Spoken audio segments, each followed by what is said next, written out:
Hey, good evening, guys. And ladies, we are joined tonight for a Division E East match between, and I gotta read this because it's a long one, FFA and the Pancakes versus Yavapai County Municipal Youth Chess Club and Swim Team 7, TheCheeseAwakens.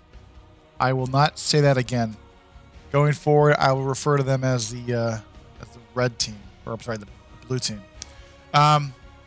So we've got the swim team versus the Pancakes tonight.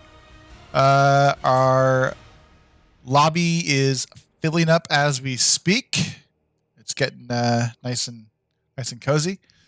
Still waiting for 2 more members, but while we wait, let's take a look at the map bands. So coin toss just occurred.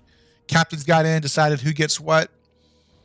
The blue team, the swim team, opted for first pick, banning out both Brax's Holdout and Sky Foundry, and the Pancakes banned out Cursed Hollow and Battlefield of Eternity, and the Pancakes brought us to Towers of Doom. Still waiting for 2 more members. We have 5 minutes till the game actually starts. But in the meantime, hope you're having a good night. Everyone is safe, healthy, no real issues coming up.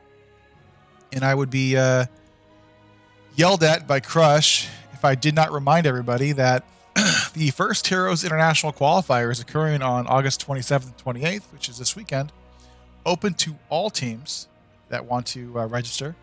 I believe last time I looked, I think there was like 6 or 7 teams registered. So get your friends together for a weekend of HOTS tournaments, whether you want to play or watch. August 27th, 28th, Saturday and Sunday. These are the qualifiers. These are the qualifiers for the Miami LAN event in October. So I hope that everyone can make it,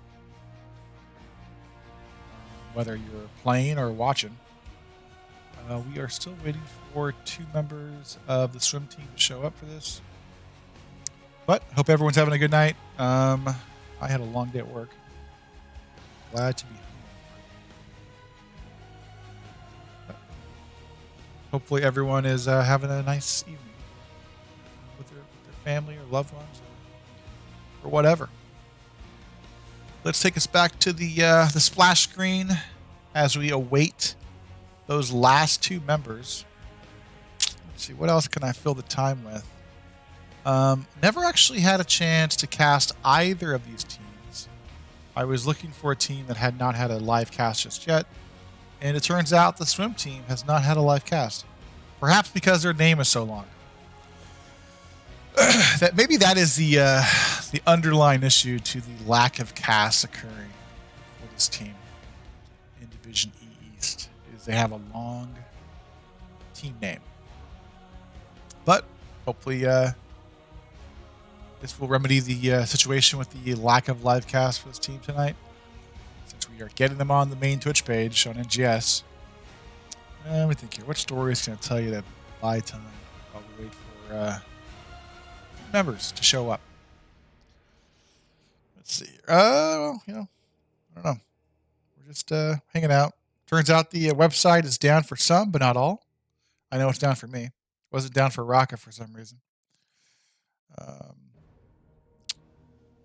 Raka has magic powers to make the website go up.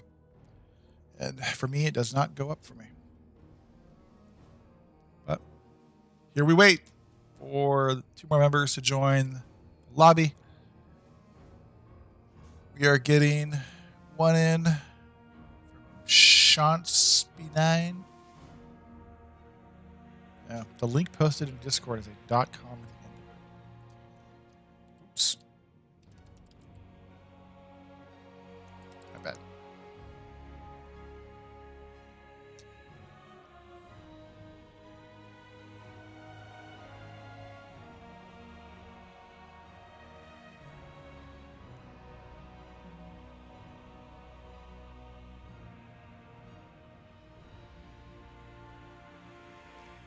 Okay, we are just waiting for 1 more member. I feel like the my only grief to my team is they all log in at the last minute, sort of like this team, and don't get a warm-up game in between. So we're always waiting for. We always mess up that first game since everyone's kind of cold going in. Let's revisit the map selection screen while we wait for one more member to show up. Towers of Doom. Oh, he showed up. Towers of Doom. Picked up by FF and the Pancakes. Kind of a neat little map where you channel the objective to put damage into the core. And the first one to 0 points loses. Maps will spawn objectives will spawn over the map, either in a neutral position or an advantageous position. And the boss gives you 2 shots. Let them know I am ready. Hopefully they're ready. And we'll jump into this draft.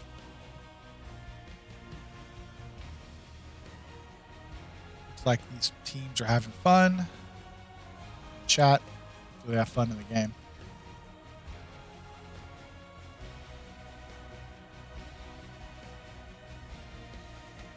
FF and the Pancakes are ready. Ready for our swim team to be ready. Let's get started.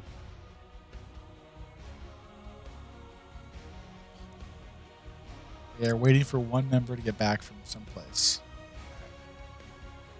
I will say, I do appreciate the portrait synergy on both these teams. Let me see if I can share my screen. Yeah, I can share my screen.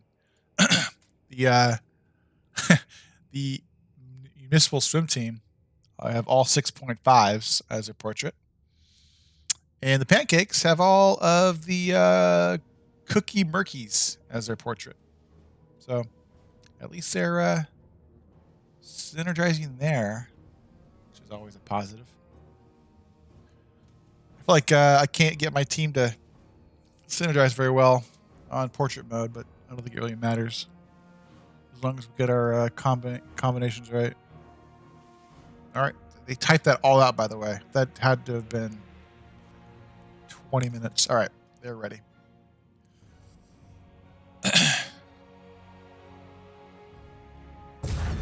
Towers of Doom. All right, let's go.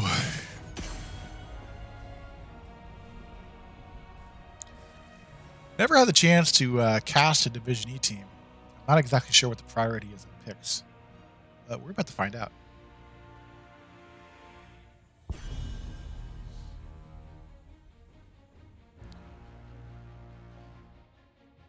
What are the power picks in Division E East? Or perhaps, what are the counter picks to choke out a particular hero on the other side?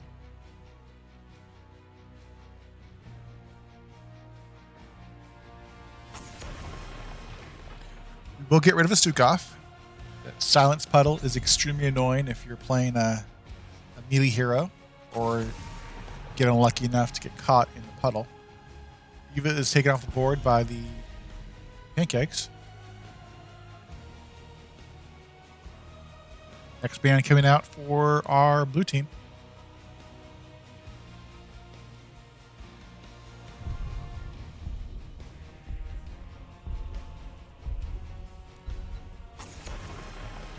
The Vala. So perhaps there is a talented ranged assassin player on the red side. Pretty quick with the Samuro ban. Get rid of any grief that might occur on this map. First pick over to the blue side. Let's see what they prioritize as their first pick. We do have Junkrat up. Not sure if that's prioritized here. Let's see if see a Junk. Oh, okay, we'll be a Brightwing. Strong pick. It gives you global presence to Z into the top end of the map. How about your offlaner? And pretty quick pickup with both Orphea and Johanna. Don't see Orphea too often. So excited to see what Courtney can do with her. Next 2 picks from our swim club coming through.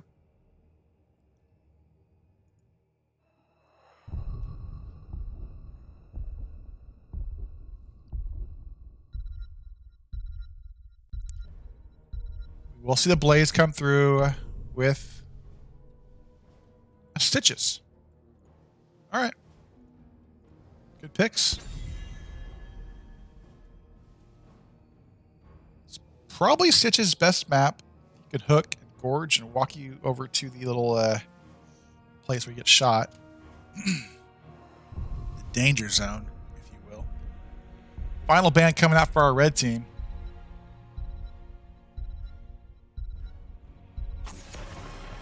KTZ being taken off the board.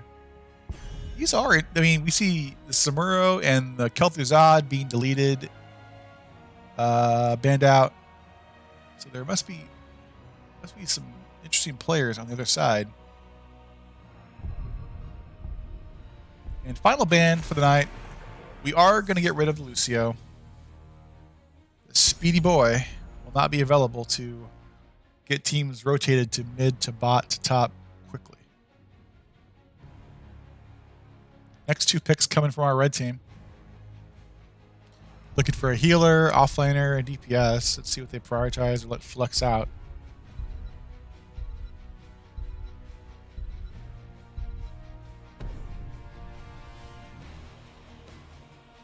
So it begins. And we'll get to see a Deckard Cain and Asmodon being picked up.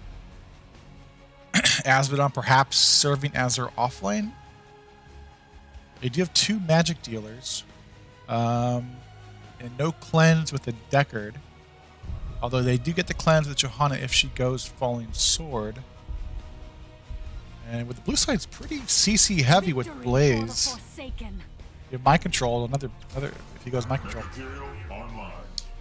Super Bruisery comp coming out from the blue side as we see Tyrael, Stitches, and Blaze being grabbed with perhaps a hyper carry Sylvanas to get the team going. And Leoric is going to grab Leoric's getting picked up to kind of put some damage into this heavy melee comp.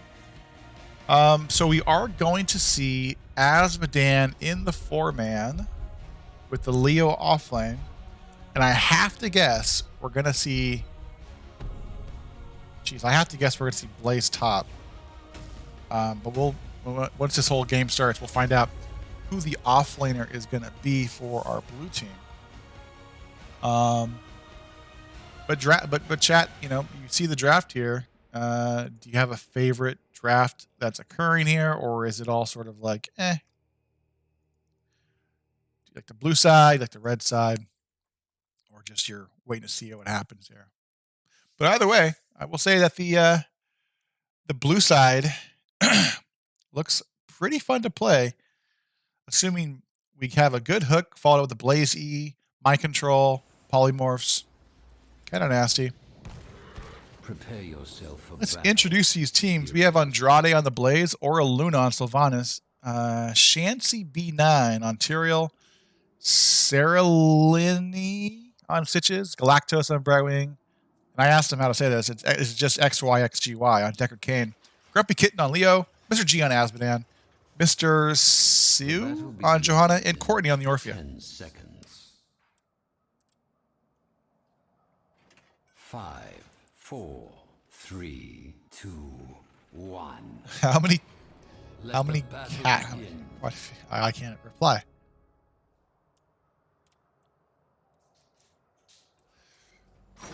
Hook goes out.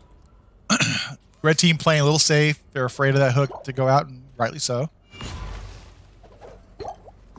So just checking that bunker. We get to see wave priority coming out from Johanna, but fantastic flank coming out from Blaze as he gets two heroes stunned there. And we are going to see rotations coming out from our red side and our blue side. And we are going to have Tyrael going up against the Leoric top side. I was completely wrong. We are going to see a 4-man Blaze offering fantastic stuns as Blaze hit a humongous E there, but getting pretty low. Right Wing's Z got interrupted by the Johanna Kadem.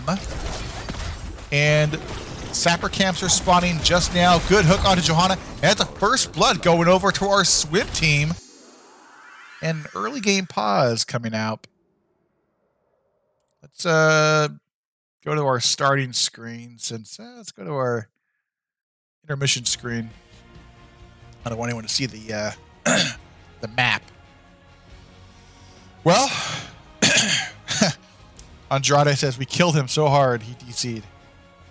Looks like our red team's having a keyboard issue with the Johanna. No biggie. That early first blood, he'll respawn in about 10 seconds, and I think it's worth like maybe 2 minions worth of XP. Not that big of a difference. And we are getting some chat from Twitch, from Data Port Doll favoring blue here. It's towers. Asmodunk can run away with it after reaching critical mass. You're right. Asmodunk can reach critical mass here. We do have Asmo bottom, but he's Asmoing into 4 bot.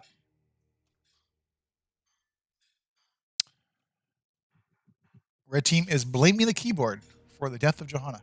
And we do have a DC from Deckard Kane. This is going horrible for the red team. Wait, what's going on here? we have Deckard and Leah both leaving the game. What? All right.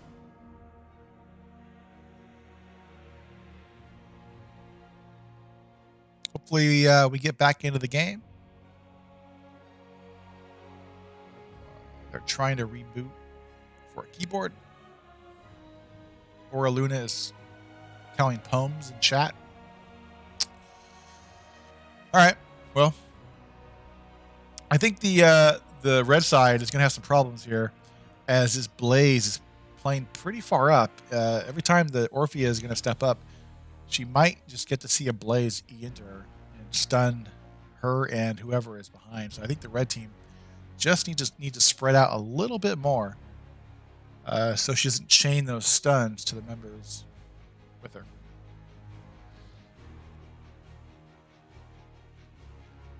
None of Grumpy Kitten's ability keys are working.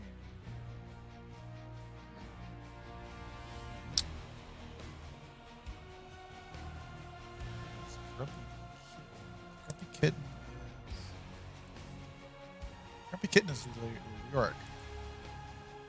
York is that full mana? All right. I guess there was just a keyboard issue with one of the players.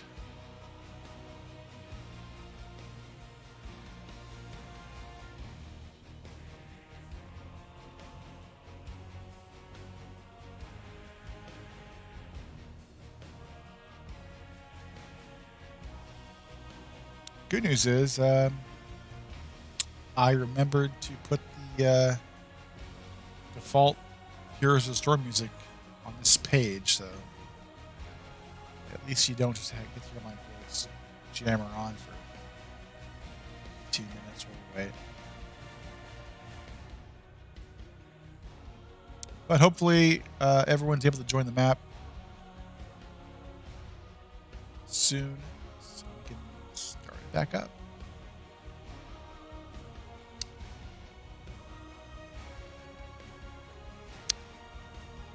Okay, Leork is rejoined.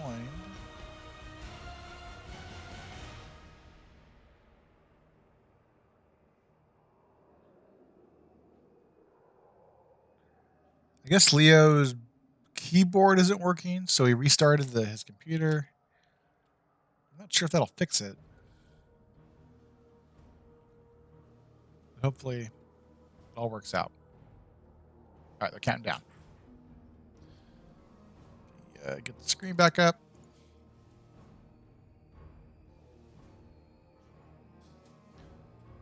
They're ready to go.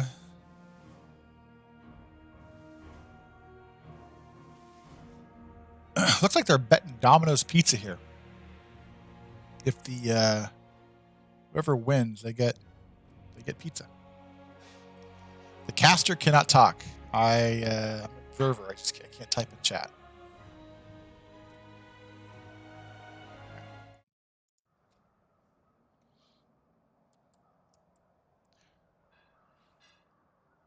And we are back. Let's see if Leo can push buttons here. No buttons pushed yet. Yeah, that's just an auto attack. Looks like he's having some issues. Oh, no. That was a swipe. All right, it's good. Back in business.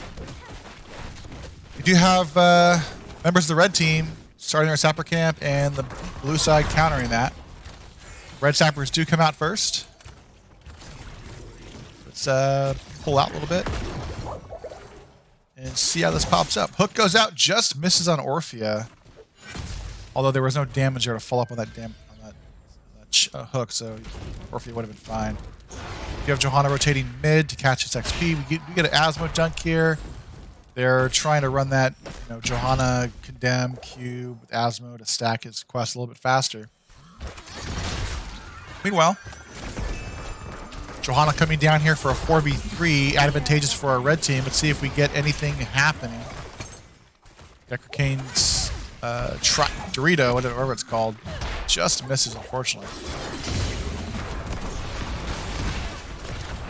Another Asmo dunk, and the Decker root misses once more, as the red team is going to get a little bit of siege damage into this front gate. And Asmo, let's see where he's at in stacks. So far at 54 stacks on his globe quest. They are just putting some damage into this, but we do have Blaze here, which will hit a big E into two members of our red team. Deckard and Mr. Sue getting pretty low. Johanna should be fine. Courtney, though, does go down here. Top two objectives do go over as a team's trade here. And we are going to have Blaze port back as Brightwing starts to channel. We'll get stalled out by one Asmo dunk. Let's see if they have more stalls here. Should be easy with the Johanna's E. Blaze porta back, gotten some health, and some mana, back to full. As we see the member of Leoric and Orphea getting back into this fight here.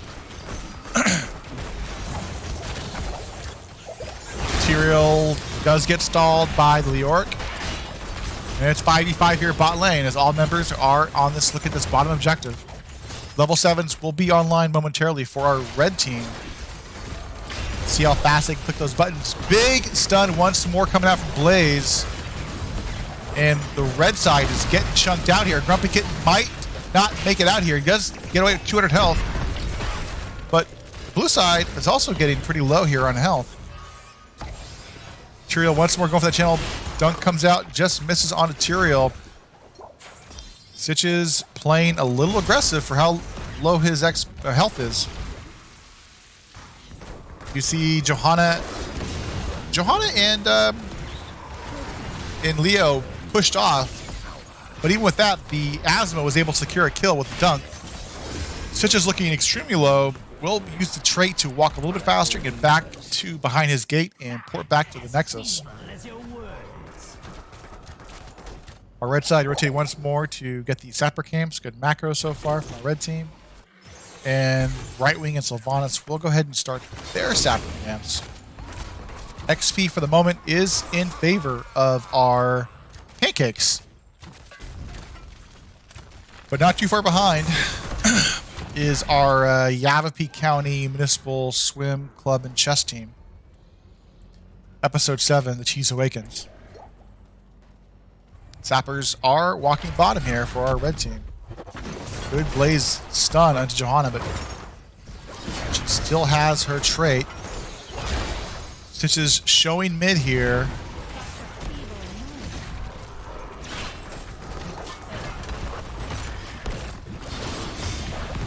Stitches starting to make rotations. Bottom?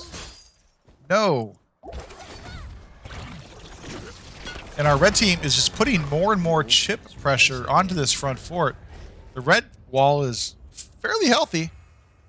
Our blue wall, looking at hospice care. Hook lands on Johanna. Big trade is available, though. Take a look at hero damage. We do have our Orphea leading in damage at 25.8 thousand, and Sylvanas at 21,000 damage. Channels are being traded between Deckard Cain and Sylvanas. Do see some right-wing bottom soaking XP, and perhaps this will get them 10 first. 10s come online for both these teams pretty close together.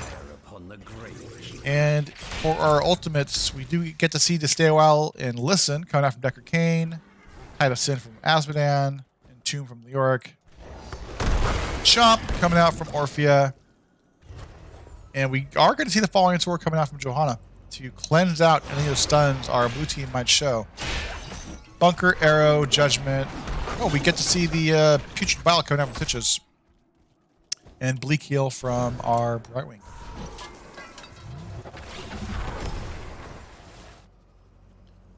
Do we see a rotation here onto Stitches? No, they're just going to go and rotate as 3 to mid to grab those globes. Condemn and Q from Johanna to get those globes stacked faster.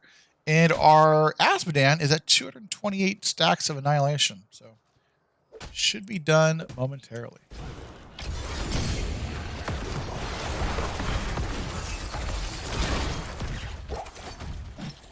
Courtney doing a great job landing their combos with Q and E. And it's time for Sappers.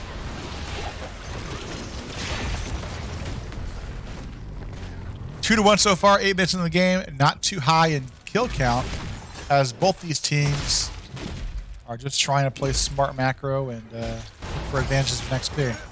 But our red team is able to scare off the red team from their Sapper camp. Hook does go out, but Stitches might be in trouble here. Gonna be able to walk out just fine as Brightwing lands her Z just in time to put Stitches back to full health. Channel going out onto Leoric. Hook just misses, but stun does not miss. Andrade able to delay that channel as Bunker is forced out. Falling Sword out onto the red and the blue members. Grumpy Kitten getting extremely low. Leoric does go down from damage from the Brightwing. Galactus might be next here as all members of blue are pretty low. And that's a 2 for 2 so far. Let's see if we get more. Damage onto Orphea. Judgment goes out, stuns the Orphea. Dunk does not dissuade the blue team from backing off. And this might be trouble for Azmodan. But no, he is able to back out.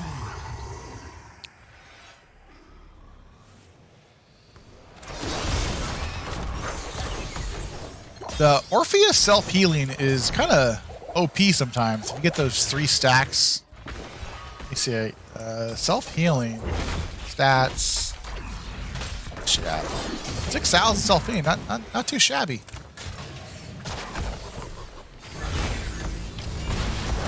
Not Blaze. Azmodan does get this delay on the Tyrael channel. Stay a while, listen just short. And they can delay this for quite a while here. Red team getting extremely low. We are going to see one member go down. That's Leo and Orphea. It's 2 for 0 so far as the Putrid Battle does go out onto the Stitches. Not going to find any kills here, but we do have a Blaze go in for a good stun here onto Azmodan and bringing our red core down to 24 health points.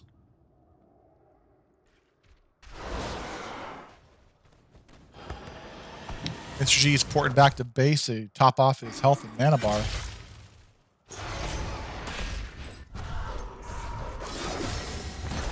And we are going to get to see some siege pressure coming out from our blue team. Brightwing is porting back to base to top off their mana.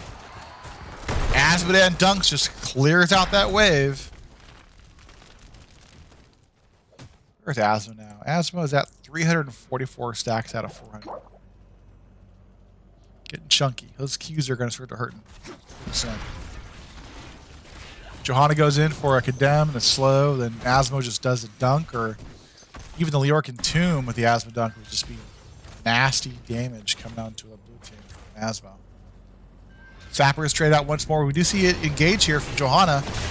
Hits the condemn. Unstoppable is popped by the Blaze. Robbing there to pop off Blaze, and Bunker is popped just in case.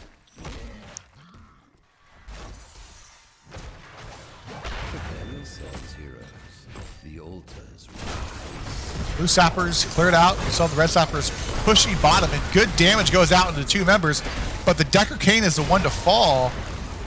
Putrid Bile going out, perhaps to dissuade our members of our red team to step any further forward. As the Red Sappers do get cleared out, Leoric's starting to make a rotation down here with no Decker Cane. This should be a free channel, obviously until Asmo can delay maybe 1 shot. But Asmo is going to get a delay off. Asmo's still showing mid. 16s will be online momentarily for our blue team. And that's 4 shots going over once more into the red core. Hook just misses.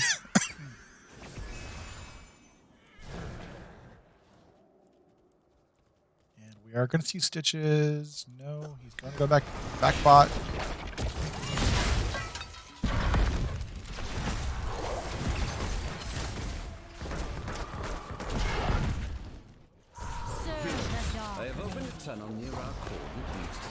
Dunk lands onto the Sylvanas, and he should be almost full. 18 more.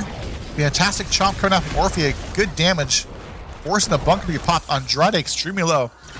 And this is the part in the game where Asmo, if he hits a good dunk on a Sylvanas or even Brightwing, that's 3/4 of their health being taken down.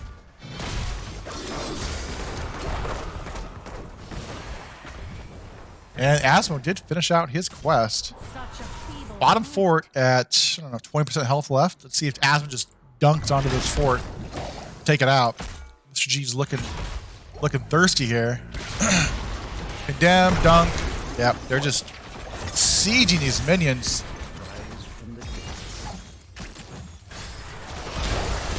Polymorph, big Blaze E to disrupt the team. Right, we get extremely low. Combination of the Tituson ult from Asmodan and the Q dunks. Ooh. And we do have our 2 offlaners. We'll start to trade those channels out as our bottom 4 are going to fight over this bottom objective here. Good damage into Johanna, forcing the ult to be popped. Hook does land onto Decker Cane, but the Orphea Chomp goes out there. Johanna Falling Sword to get rid of any CC chains that might occur. But Mr. Suit is getting low. 2 members low for our red team and blue team. That's a 1-for-1 so far. Big Blaze stun goes out onto 3 members. Grumpy Kitten extremely low. Mr. G getting pretty low though. Decker Cane does not make it out. Brightwing is channeling. And that will be 4 more shots from our blue team going into the red core. They're going to go ahead and steal the Sapper Camp away from our red side here. And they're going to look to walk these into the front wall here. All 3 do land into that top tower.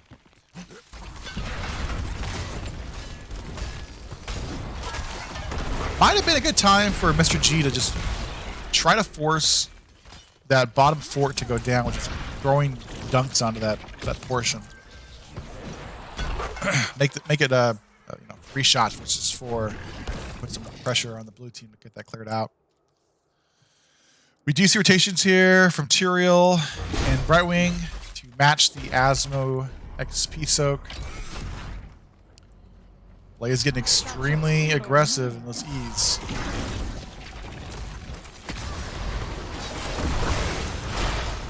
And those dunks are taking those sappers down to basically 5% health.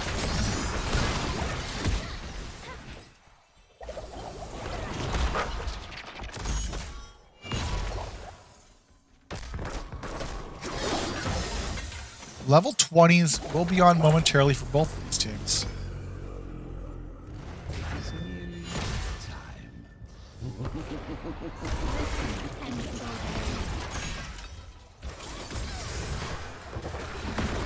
This might be the time for Mr. G to start throwing his Qs into that bottom fort. But having a hard time being able to step forward safely. Fantastic stay a while. Listen, does land. Falling Sword will stun out 3 members of the blue team. Bunker is dropped by Blaze. Stitches will go down. Courtney getting a load. 400 health, 300 health. Big decorated potion does land in time. Top her off. Blaze ease away. Grumpy lands a humongous entomb. Takes out the Blaze. Galactos trying to escape with his health. And Mr. G's going to go ahead and start channeling the bottom objective. Meanwhile, Tyrael was able to channel the bottom middle objective, but that bottom fort will go down. Level 20s are online for our red team. We are going to get to see the bottomless flasks, buried alive, pride, indestructible. Interesting. And the monster within coming out from Orphea. I would have expected, I say, interesting because I would have expected the upgraded falling sword from Johanna, not the level 20 indestructible. I'm not exactly sure who's going to pressure Johanna. Damage isn't that high. But we'll see if it comes in handy. And our red team is looking for another mid fort here. This will put it to 6v2 here. And they have fort priority at both the bottom and mid fort. And our red team, I want to make sure I like them to not give this up for free, but they're going to go ahead and get the sappers going. With 8 points left on their core, they need to be a little bit more aggressive and play safer by protecting this bottom fort. They did give up that bottom fort for nothing.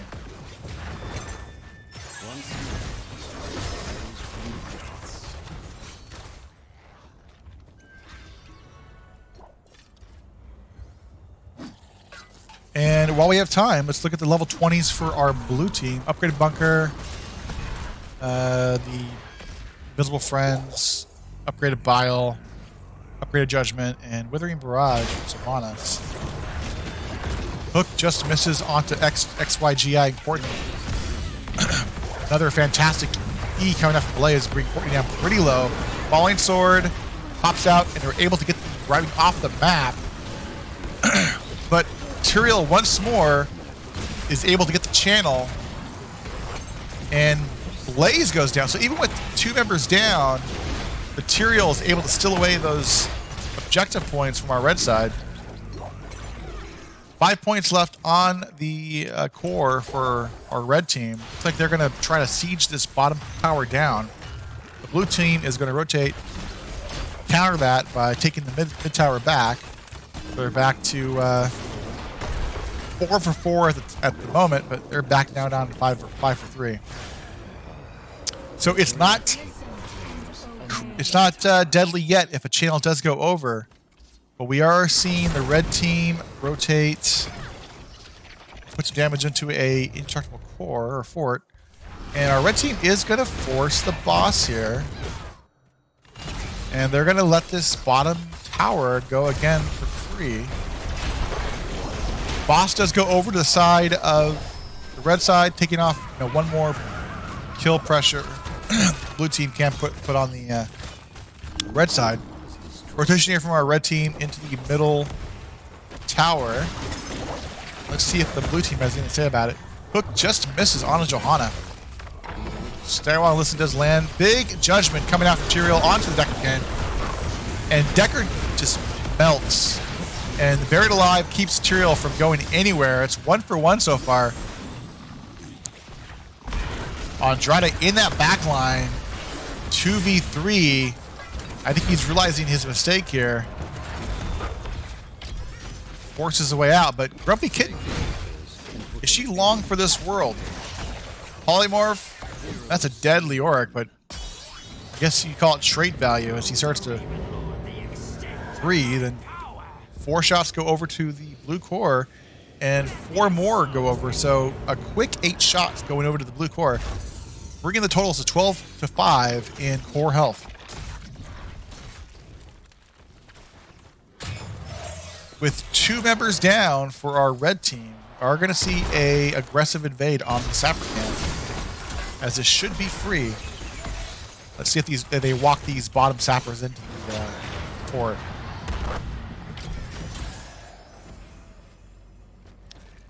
They're not going to walk them in. They're going to get cleared for free. No. You guys ever see like a play? You're like, don't do that. And they did that. Yeah, didn't walk in them.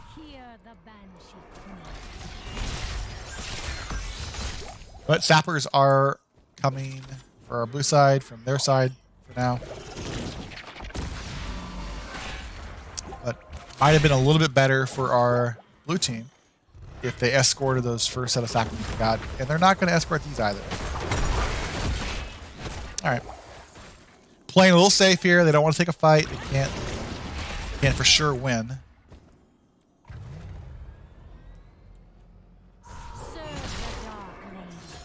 Take a look at talents once more. Those are rising heroes. Do get ready.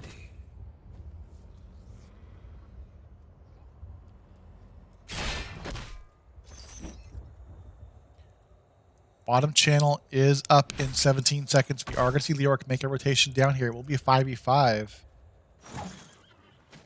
Just misses. If our blue team can get a kill in the objective, it should be game.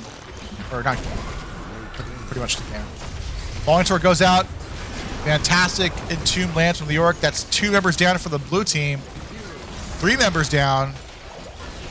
And this is looking disastrous if you're a fan of municipal swim clubs. No matter how nasty the water is, they are in trouble.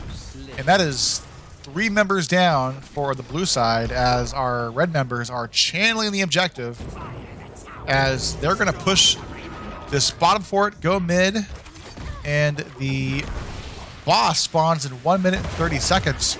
So perhaps looking for a 6 cap here. Which would be scary. Now they should run middle, secure that. Leoric should start putting some wave pressure here. He's doing the right thing, getting those middle mercs to push. With Brightwing, Sylvanas, and Blaze up in 26 seconds. Our red team is not gonna 6 cap. No, go top, guys. What are you doing? Go top. Over here.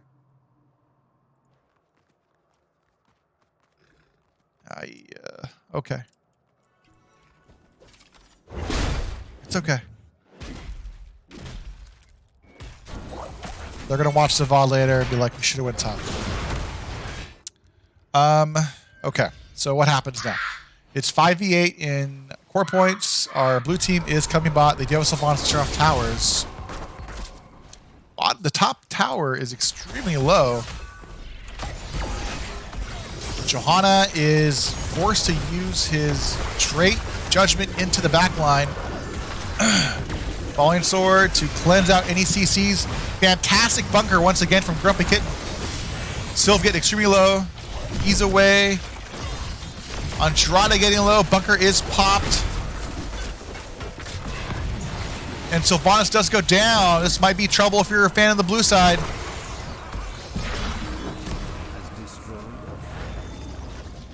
Not. The red team needs to get both channels to get the victory. Let's see here.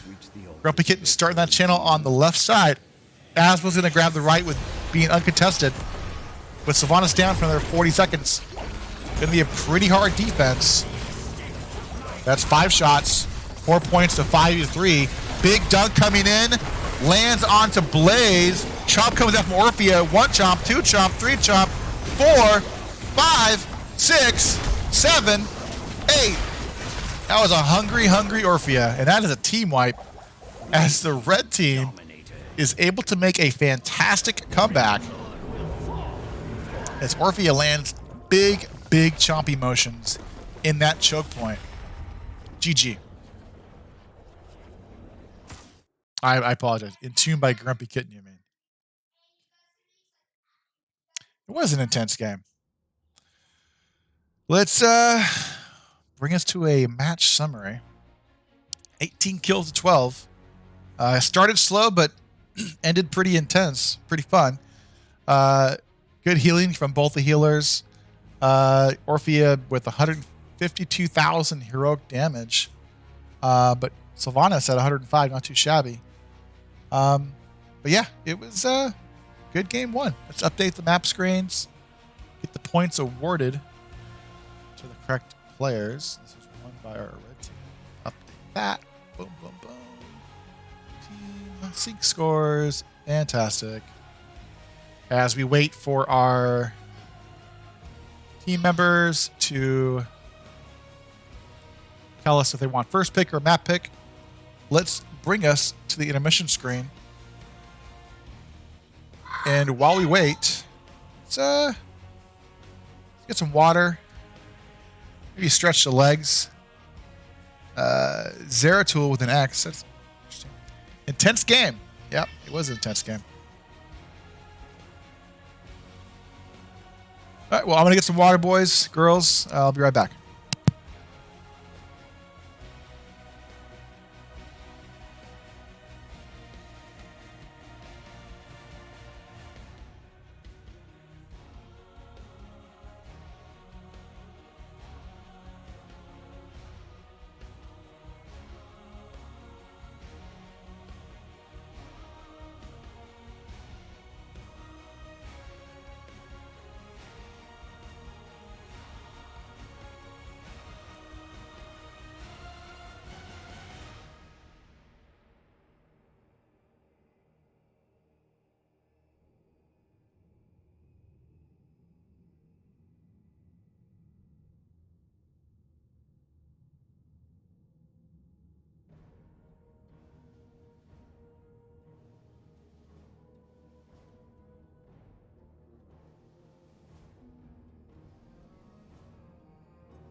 Okay, we're back.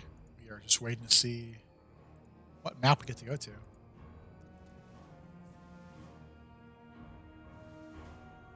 But fantastic comeback from our red team. They did not give up. They were taking it pretty hard for a while. Then a couple of good fights. Fantastic entombs from New York. And stacking Azerdan is able to secure the victory for our red team. Really close fight. Really close match.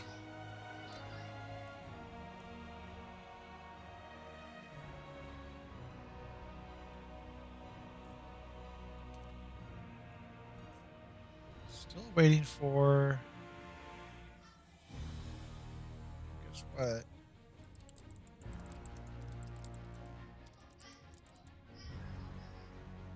Lobby's up.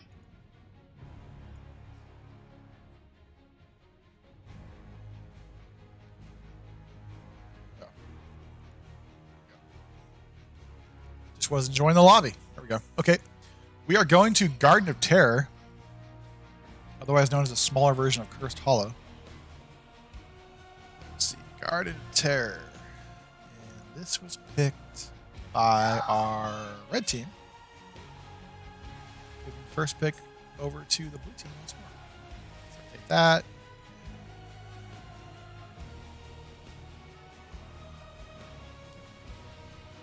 Yep. Waiting for one member of FF for the Pancakes to join the lobby, and I think we'll be good to go.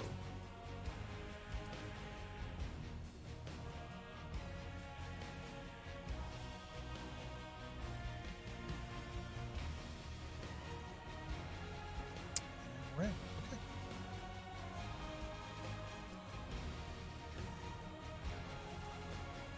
Let's let these players know that we're ready.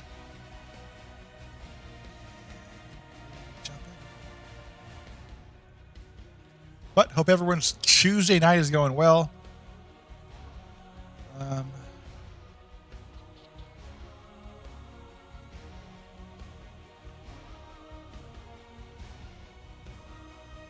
It's Tuesday night, and you're probably home watching Hots.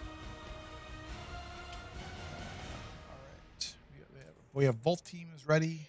Let's see if we can get this lobby going.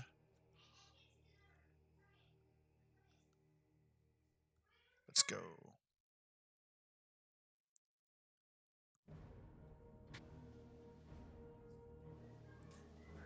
Terror.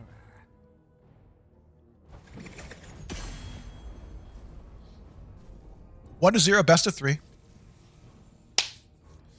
This is hopefully the start of game number 3, as our Municipal Swim Club is looking to tie the map to bring us to a game 3.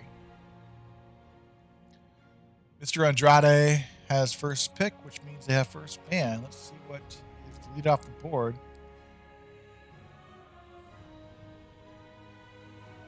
I probably would look to get rid of the Auric, since I feel like Grumpy Kitten hit some fantastic tunes which swayed that first map in the red favor.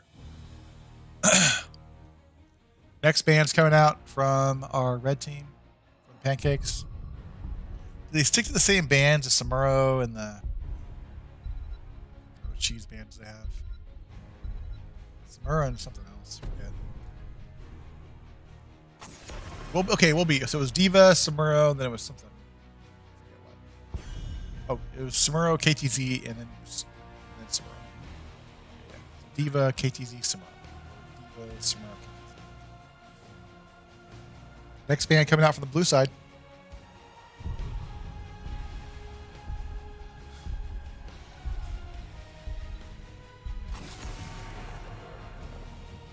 Lucio being deleted once more. Healer pools get smaller and smaller. And if the blue side opts to grab a healer first, they can further choke out. I believe they grabbed the Brightwing in the first round last game. This will be a ban onto Samuro. Okay. So it looks like bans are staying pretty much the same.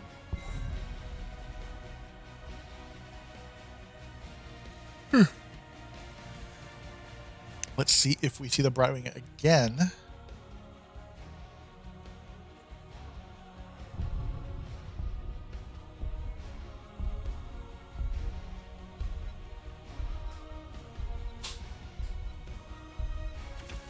The crusade calls. But no, Andrade is going to snap up that Johanna, taking it away from Mr. Sue, who played Johanna last game. Let's see what two heroes our red team is looking to grab away from our Municipal Swim Club. Will be Dahaka and a Stitches. They are trading out completely, as Stitches has joined the red team and Johanna has joined the blue team.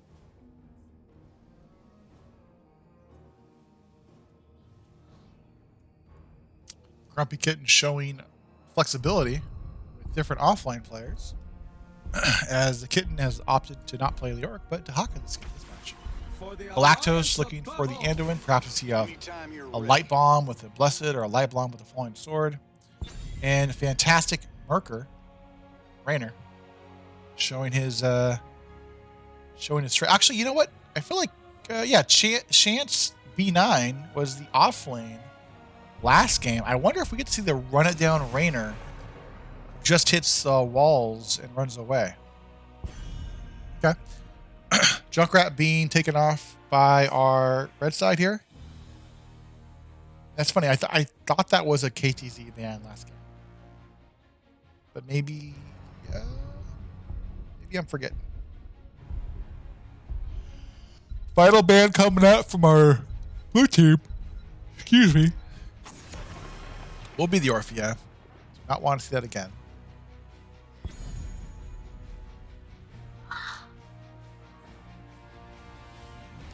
Looking for a healer and some DPS to show up for these guys.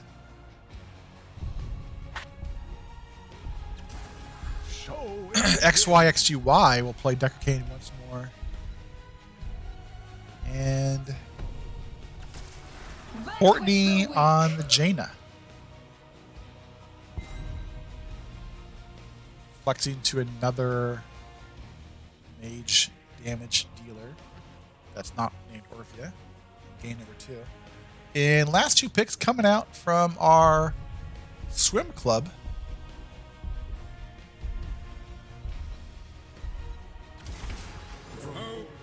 And there is the Kel'Thuzad. So they did not ban out the KTZ this round, and our blue side says, well, I'm going to draft it. Pick it up.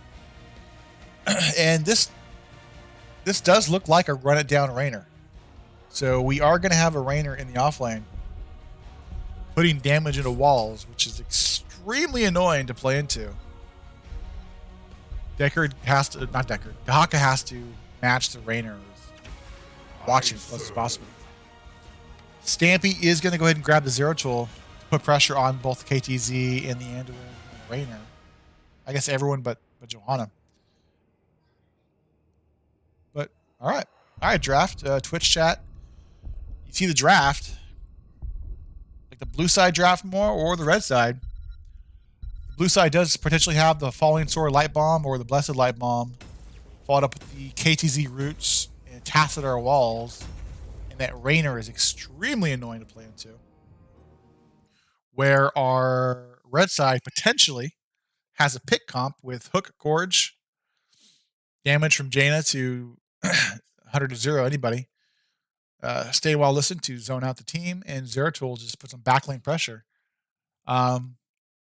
Yeah, let's see how this match works out. You'd have some main tanks swap sides. Not sure if these are comfort picks by any of these heroes, but we'll find out. We do have Andrade on Johanna once more, or this time. Galactos on Anduin, Sarah Linney on Tassadar, Shance B9 on Rainer, Aura Luna on the KTZ for our swim club. And on the side of FF and Pancakes, XY, XGY, and Deckard Kane, Grumpy Kitten on Dahaka, Stampy on the Zeratul, Jaina on Courtney. I'm sorry, Courtney on Jaina, and Mr. Sue playing Stitches. 2, 1. Let the battle begin.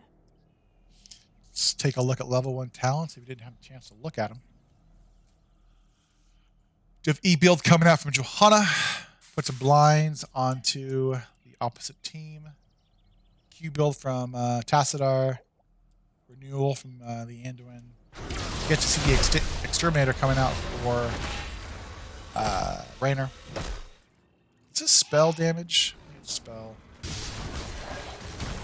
We are going to go Cleave build for Zeratul. And Hungry for more on Stitches. Hook onto Stitches as KTZ gets 1 stack.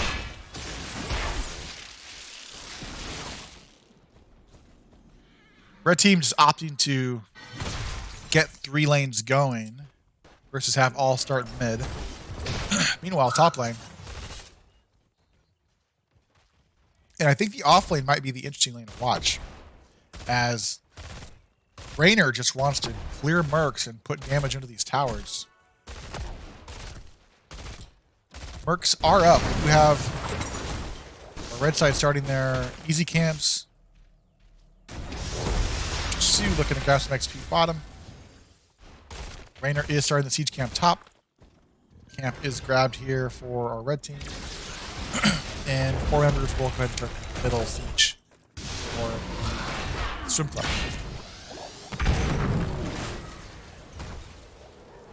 Trait is popped by Johanna. That is down. Well, just pushing bot. Level 4s will be on momentarily for both these teams. Yeah, Dahaka and Zeratul should put some good damage here. Although, you know, I think Dahaka is going to be pretty busy with the Rainer. I don't even think this Rainer even pops back up. Although the hard camp was grabbed by our red side, making it difficult for him to put some pressure onto that front gate.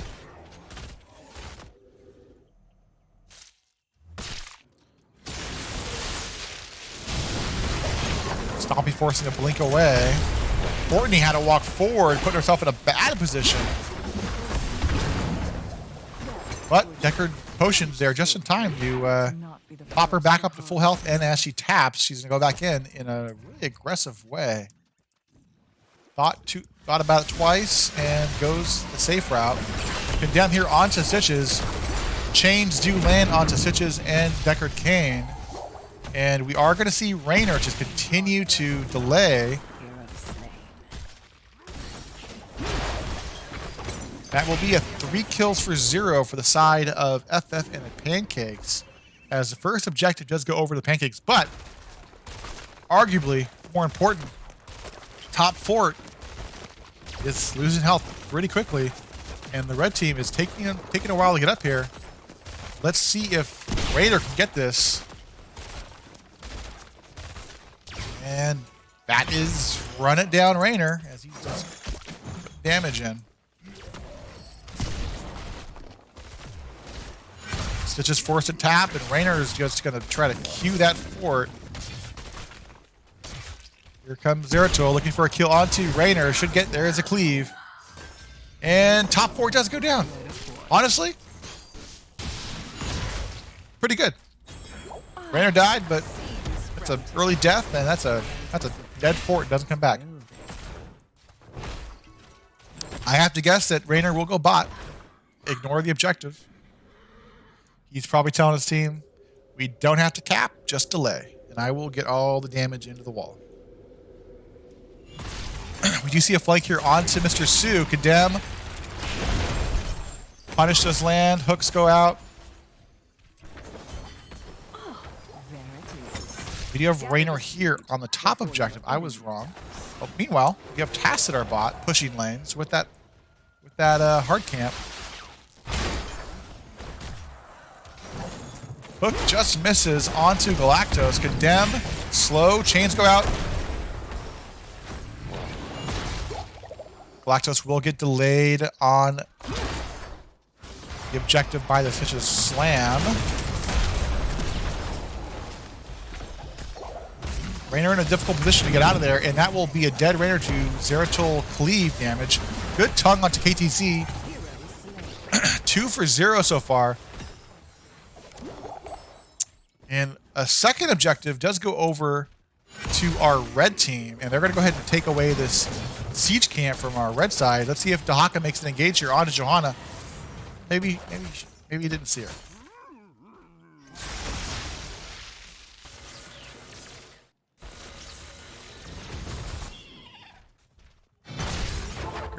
Did port back. We have 3 members top, trying to even up the fort pressure on the top side here.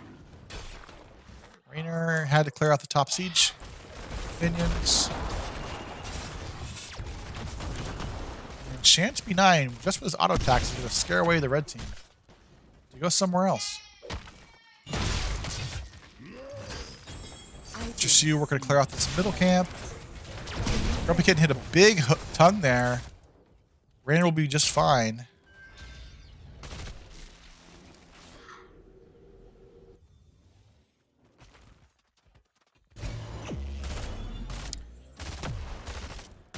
Would like to see Rainer go into another lane here to continue that wall pressure, for pressure for the blue team. Objective is up. This will be a full objective for our red side if they're able to cap it. Hook goes out. Big hook lands onto Anduin. Walt is perhaps disengaged. He escaped by his own team member. Big, fantastic Ring of Frost lands from Jaina. That's 2 for 0 so far. Falling Sword.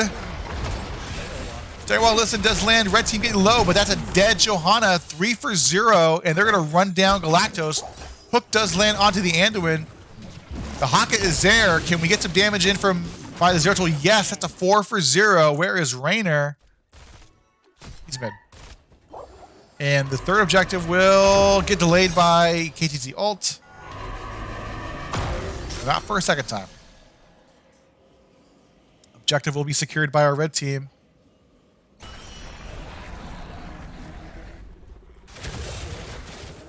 Ten kills to 0 so far. I thought this would go better for the blue side, but I don't think they're taking advantage of all the pressure they're going to get from Rainer, as he's just staying top for the time being. Red side looking to even up fort pressure as they are going to run it down top. Hook does land a Rainer. It's trouble for Rainer fans. Chance B9. Chance be gone.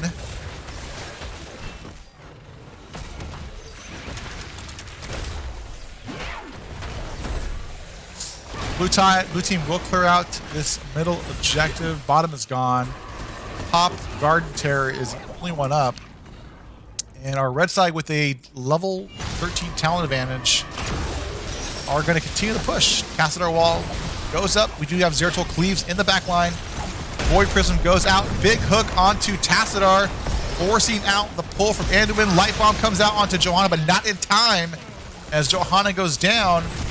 As the red team is looking to pressure this front wall. Perhaps some communication problems as the team was looking to start this siege camp.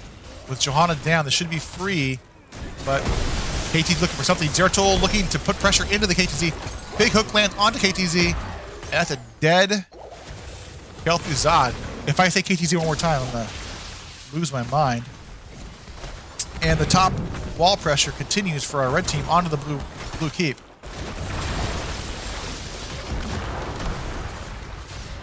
Red team still with that level 13 advantage for the time being, but they're gonna walk off. Raynor is gonna go ahead and get that camp secured. Bottom.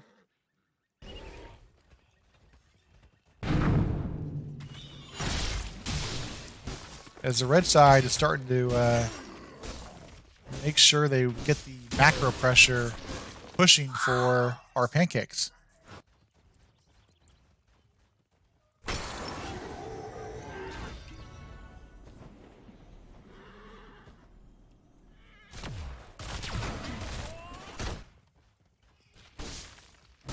And both these teams are just taking some Merc camps, not playing too aggressive. We do have to get down here. E forced on the Dahaka to get away. Tongue does land on Johanna, but no real kill pressure there.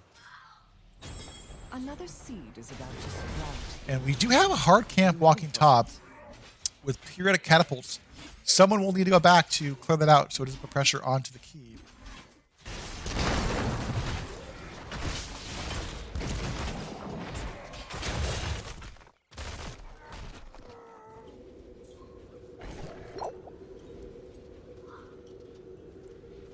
Level 16s are online for our red team. This should be a give by our blue side. But they are posturing in an aggressive way. They need to watch out for those Stitches hooks. Void Prism does land onto the blue team. Following up with the Ring of Frost. Fantastic timing on the Void Prism to land onto two members of the blue side. Johanna was able to pop the trait to get out of that. And another objective channel does go over to our red team. Level 16's online. Hook just misses onto the Tassadar. Gorge onto Johanna. Should be fine. Yeah. Meanwhile, Grumpy Kitten getting grumpy on this bottom fort. My little seed is on the verge of sprouting. Should be fine to get away. To gather it. Our fifth objective is spawning in 20 seconds. I like the red team to give up this objective and just push top. Get some pressure onto that top. That looks like what they're looking to do. Blue team is going to have to port back if they want to contest this top keep. And this will be a trade. You get a channel point, get your keep. Hook does land on Raynor. He's in trouble. Stay wild and listen, and that's a dead Raynor, and they're going to continue the pressure onto the keep. Hook chain lands onto Deckard Cain. Deckard tries to wiggle away. Keep at about 10% health. Tassadar Johanna able to get the kill onto Dahaka. Hook once more onto Anduin. Can they save him? Root, Blessed, and that's a dead Anduin. Alright, this keep should be gone. Top keep does go down. Our red side is going to retreat. Grab this siege camp once more. And slowly our blue team is getting choked out with the constant pressure in all these lanes. And our red team isn't done yet. Void Prism goes out. We are going to have a Ring of Frost. Fantastic combo coming out from Zeratul and Jaina to time out the Ring of Frost. Great communication from Courtney and Stampy. Stampy? Yeah, Stampy.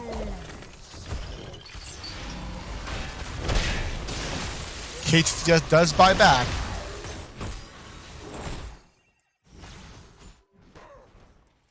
Level 20s will be on momentarily for our red team. Let's take a look at talents. We haven't looked at that page in a while. Gathering that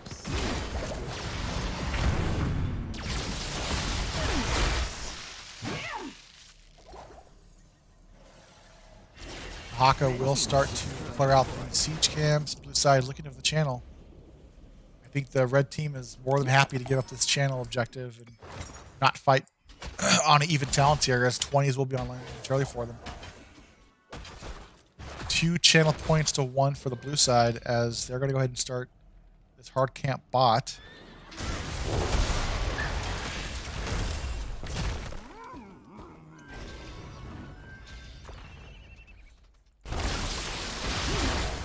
Level 20s are online for the red team. soon you will have another seed to get At Apex Predator, Shadow Mending. Heal for 60% of spell damage dealt to hero. I haven't seen that. Master Hooker and Cold Snap coming out from Jaina.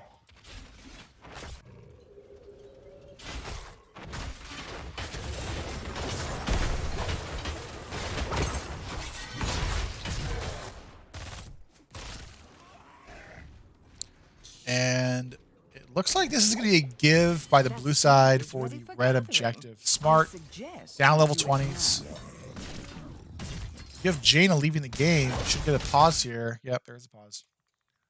Let's take us over to the intermission screen so nobody gets a idea of where anyone is on the map. But so far, it's 16 kills to 1 with FF and the Pancakes in the driver's seat with 2 forts and a keep down to just the top fort that was taken pretty early by Raynor on the side of the Municipal Swim Club. We are getting a computer issue from our Jaina. Some time to remedy the situation.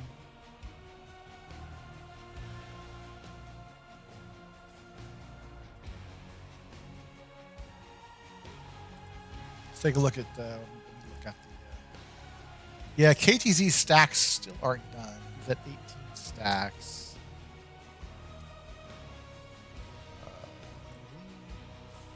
18 out of 30, so he's pretty far away from completing that quest. Forced to buy back after that last team fight, so he's back at four globes collected. So if he gets killed, can't buy back, and doesn't have that reward of having the 12 globes, extra spell damage. But overall, pretty impressive combinations coming out from both the Jaina and the Zeratul. With the Zeratul to force the Void Prisms, and the Jaina there to land this huge Rings of Frost. And with the upgraded level 20 Cold Snap, that Ring of Frost is going to deal more damage and reduce the cooldown for each hero that it does land down onto.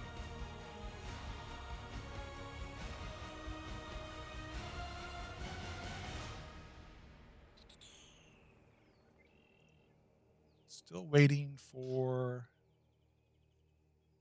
someone from the red team to come back online. Hopefully soon.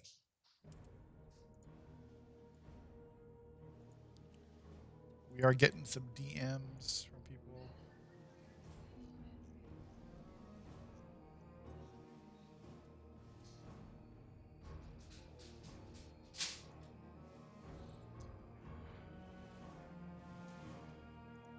Let's see here.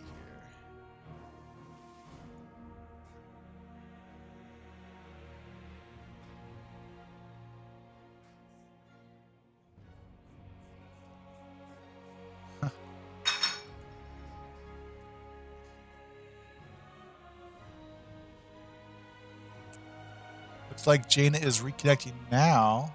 Should be ready shortly.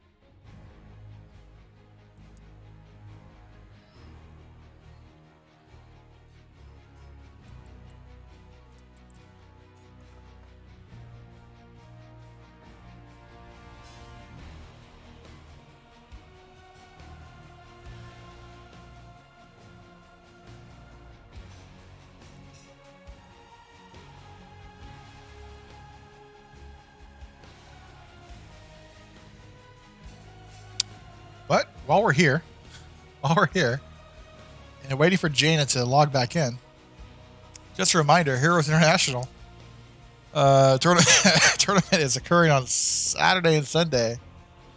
Use the qualifiers to win an all expenses paid, or maybe not all expenses, but flight down to Miami. So if you're looking to join, get your friends together, create an account, and sign up. I think the signups close on Thursday.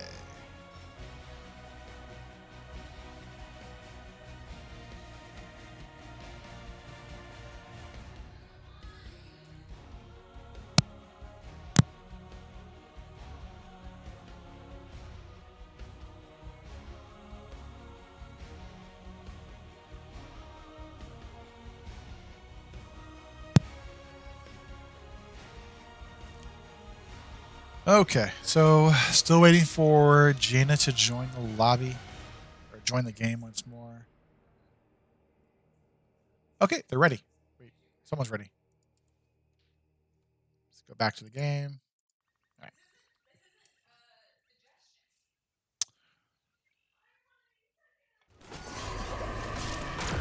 Delay by the KTZ onto Stitches. And that is the last delay that KTZ will get. Level 20s, remember, are online. My apologies. I was preoccupied here. Looks like we got the Ring of Frost combination from Zeratul killing both the KTZ and the Anduin.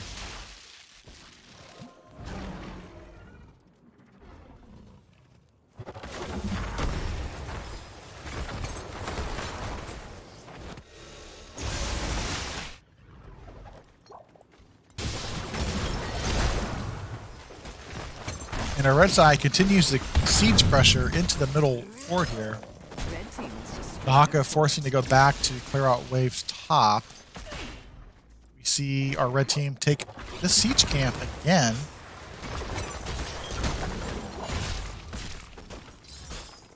Something tells me Stampy and Jane have been practicing this, or Zeratul and Jane have been practicing this combination.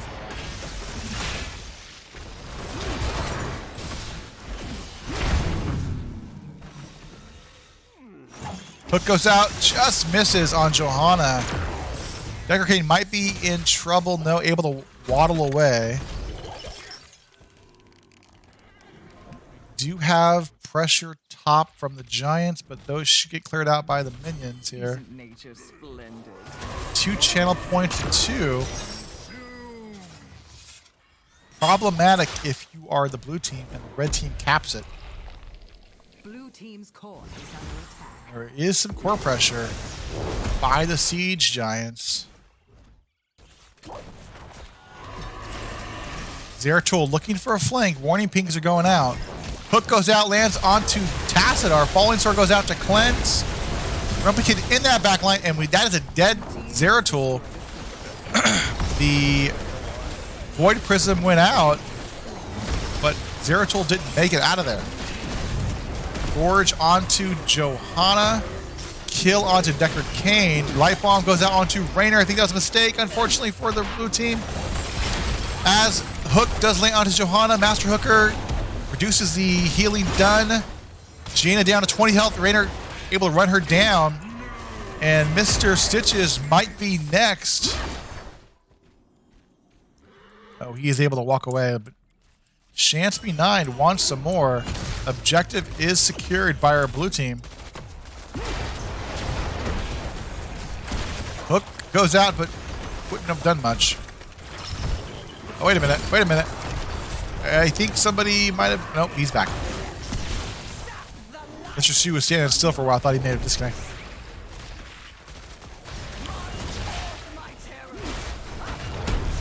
And our blue side is saying, hey, we have objective. Maybe looking for something here. Hook goes out, lands onto Raynor. That's a dead Raynor. Stun lands onto Stitches. Might be in trouble here. Root is not going to land.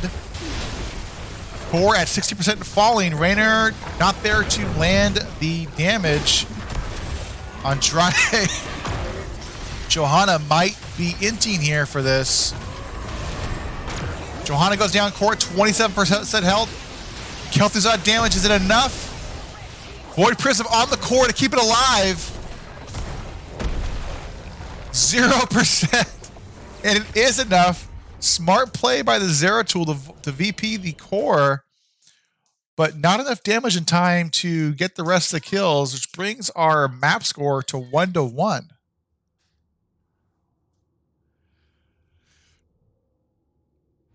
(21-5) in kills. But all that matters is the core health was higher at the end for our red team, for our blue team. Let's update this here. Perhaps the beginning of a reverse sweep from the swim club. But really good combinations coming out from Zeratul and Jaina. Unfortunately, when that Void Prism went out, everyone turned on the Zeratul and just deleted him off the map. As we wait for the third lobby to be back up, let's update the map score. It's 1-1. And not sure if the lobby's up yet.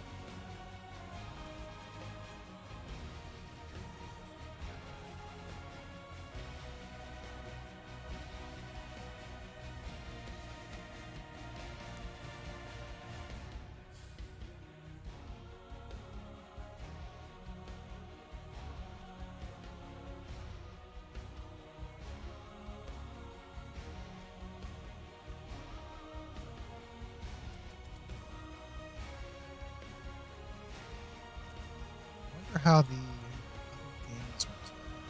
Message. Somebody. Curious to see how the Team Epic Arcane Lizard game went against, I think they played LTK. I think. Could be wrong. Let me message. Who is that guy?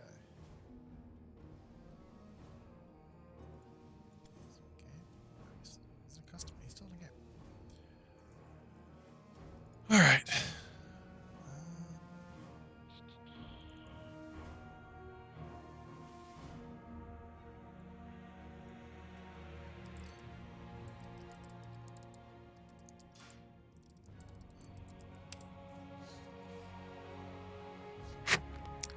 As you wait for the third map to come up, we're having a good Tuesday night.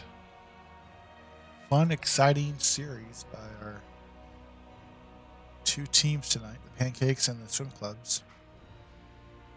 Or let me say it right. What is it again? The Yavapai County Municipal Youth Chess Club and Swim Team 7. TheCheeseAwakens.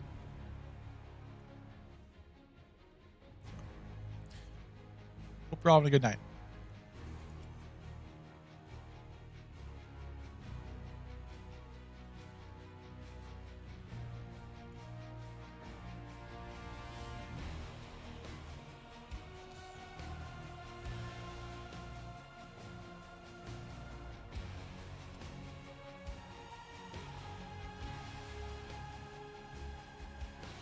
All right, game 3 is up. We are going to Infernal Shrines. And this map is picked by the blue side, by the Swim Club chess team. Get to the map screen here. 1-1 in map score. Game 3. This is for all the matches. I guess someone gets 1 point at least. No domination available for red team tonight.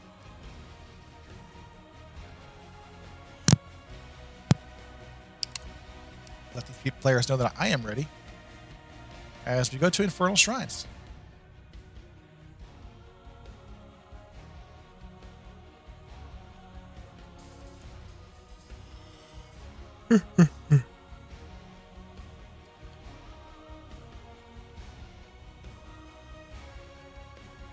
thumbs up from our Pancake team. Thumbs up from the Yavapai County Municipal Youth Chess Club and Swim Team. Episode 7, The Cheese Awakens, is ready.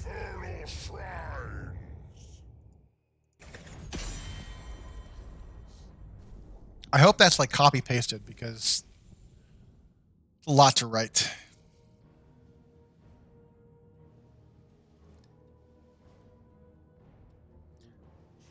Their obviously their full name isn't even remotely possible to put into the banner because it's just too long. Let's see what bands are going to be prioritized. I have to assume with what we saw, Zeratul and Jaina played a really strong 1-2 game number 2. But Diva is taken off the board for our swim club chess team. And similarly, the Sukov is taken off the board again for FF and the Pancakes. There's Samura ban. Last ban for our blue side. Or not last ban. Last ban this ban phase.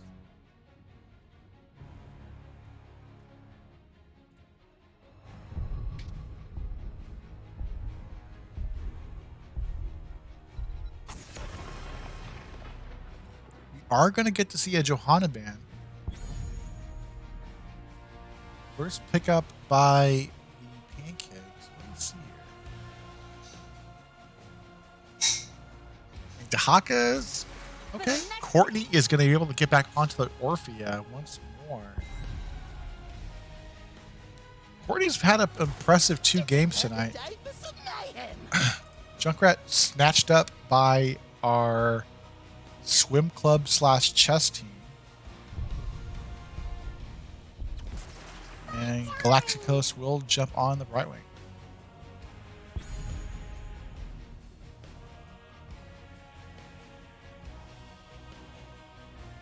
Junkrat has a lot of good maps. I would say that Infernal Shrines is one of them. Need a light. And this might be a main tank Blaze. Lucio going to be grabbed by Mr. G. Wait, what's Mr. Wait, Mr. C was a take. Okay, final ban phase. This is it.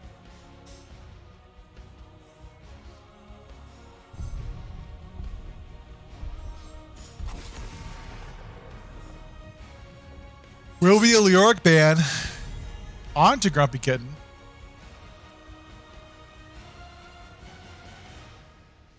And final ban coming out from FF and the Pancakes. Do we see the Kel'Thuzad or something else?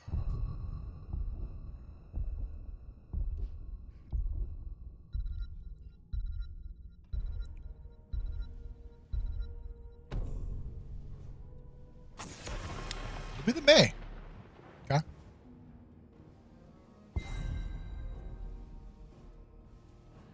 Don't really have auto attack damage just yet to warrant the May. I'm curious to see why ban the May out. Kel'Thas will be grabbed by Aura Luna. Still need a tank or an offlaner here. And Andrade will pick up the Diablo.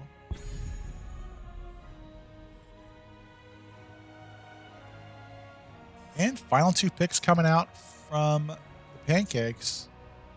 Let's see what Stampy and Grumpy Kitten have in mind. Dahaka's up and available, strong on this map. But Ragnaros will show his head as Wave Ragnaros build is extremely annoying. And Stampy is going to pull out the Maev. Really impressed by Stampy. He or she is playing like high, like skill capped heroes. He's Zeratul, the Maev. I forgot what he played the first map. I apologize. But showing really strong, difficult heroes to play. These are not like point and click heroes. Maev and Zeratul take some practice. Last pick by Chance B9. What offlane do we get? I shall do It will what be an you offlane Alex Straza. I gotta guess he's going to go E-build. I will say Chance B9 does play at the off-meta offlaners. So the Diablo will probably get a lot of support. I gotta guess he goes the Globe quest at level, not the quest, but the Globe talent at level 1.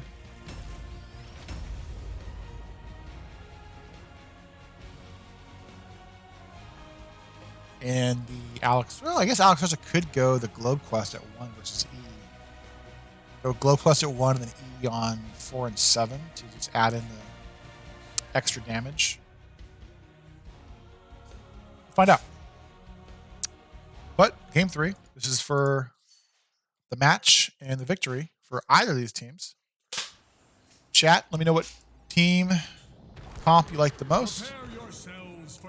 And for the final night tonight, Andrade on the Diablo, Galactos on Brightwing, Sarah Linney on Junkrat, Chance B9 on Alex Straza, or Luna on Kael'thas.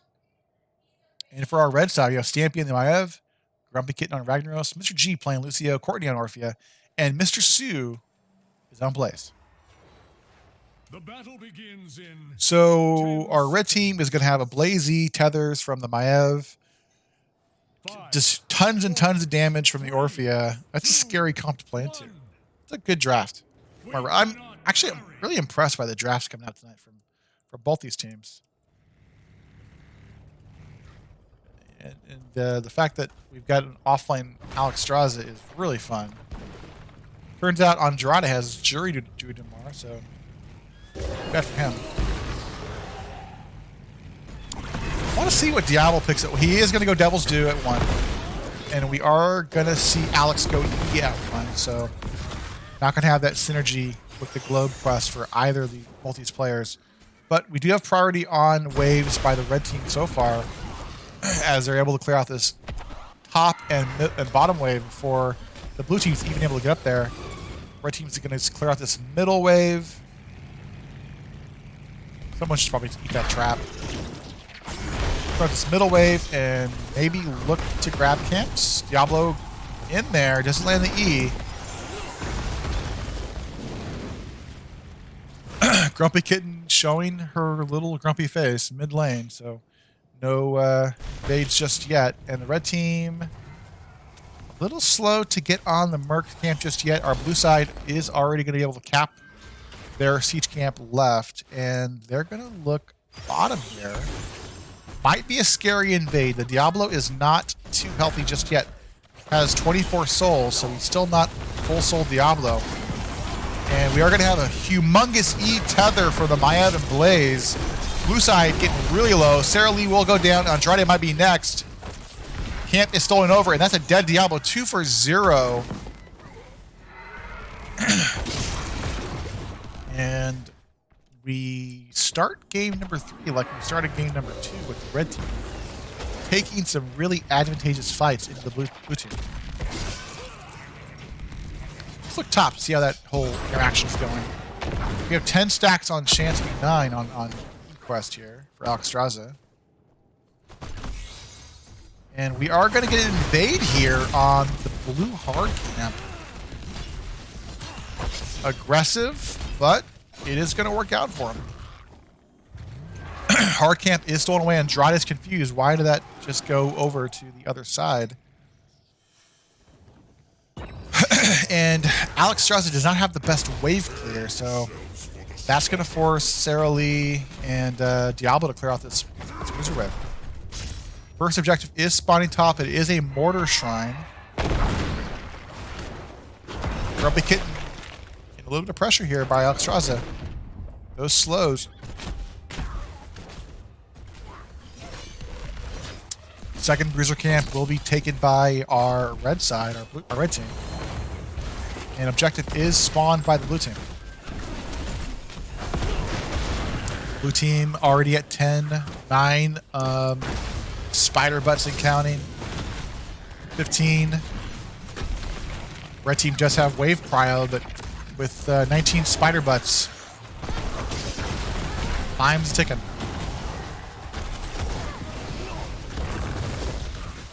We have all 5 members here, top lane, fighting over this objective, 25-5 in channel points. Big Blaze E, fought up with Orphea damage, Q's into the Maev to get away from Diablo. Maev still has a channel on her D to get away. Grumpy Kitten in trouble as Alex Ross continues the slows. 2 kills so far for the blue side onto the red team. Flip onto Blaze. Mr. Sue will go down here. 3 for 0, and this objective will go over to Yavapai County Municipal Youth and Chess and Swim Club.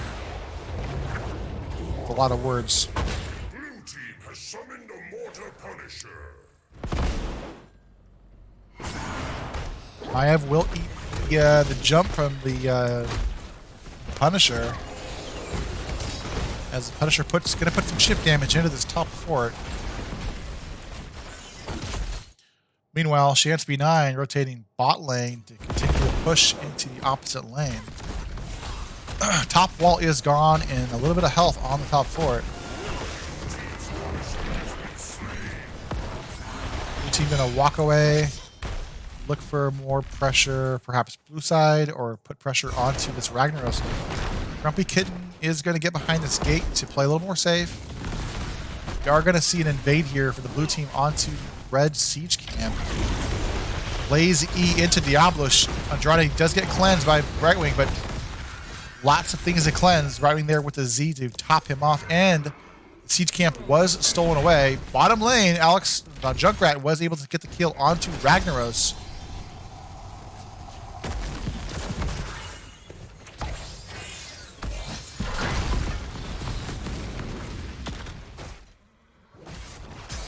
Thank you, moderator. I don't know what was deleted. I'm sure it was not friendly.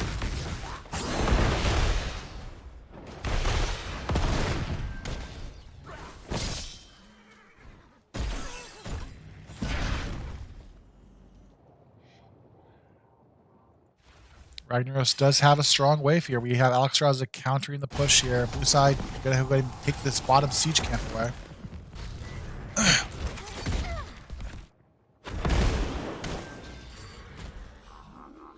And siege is secured by our chess club.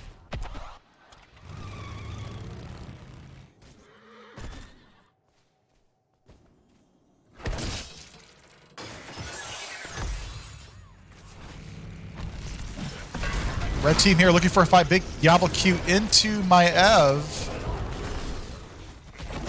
But no follow-up damage to put any real kill pressure onto the Maev.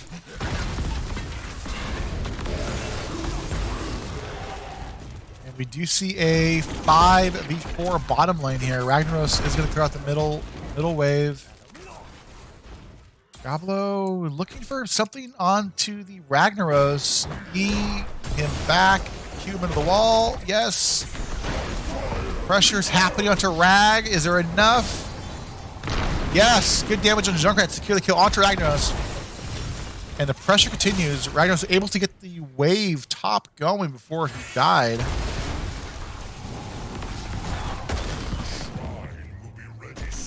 And next Infernal Shrine is spawning in about 20 seconds. It will be a Frozen Punisher as the red team is looking to secure their top bruiser camp. Red team is sharking around, looking for something, waiting for the Ragnaros to get back into lane. They're just going to go and force their Punisher.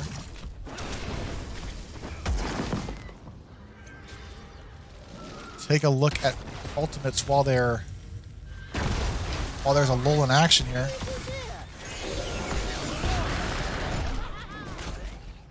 10 channel points to 0 so far. Big Junkrat boop over onto Courtney. Maev Cage will put pressure onto the Junkrat, but big damage coming out onto Stampy. And Maev does go down to Alex Straza. Courtney has more damage to show, but we do have Chance B9 in that back lane, breathing on Courtney and friends. And the kill does happen. 3 kills for 0 as the Yavapai County Municipal Chess and Swim Club, Episode 7, TheCheeseAwakens, gets 3 kills and the objective in their favor.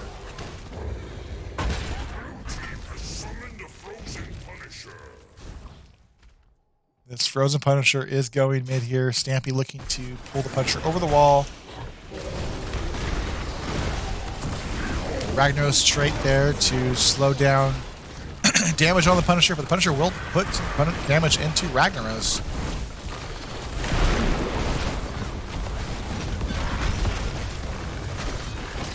Jump onto Rag. Diablo does have his APOC up. Let's see if we see it engage here after this fort goes down. Level 13's online. Blaze lands a stun. The boop to get the Blaze out of there. Ragnaros throws another ult in the top wave as Alexstrasza needs to get out of there before we see an engage here onto her. Can they catch up to her? Probably. She get out? Yes.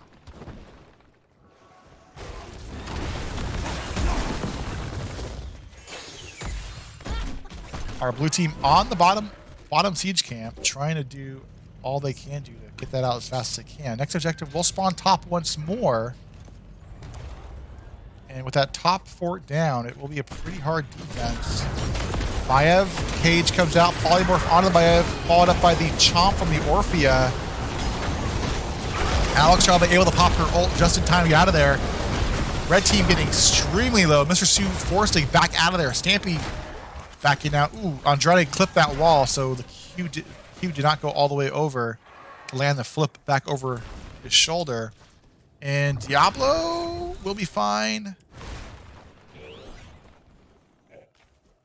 Siege camp bottom did get the bottom tower and wall here.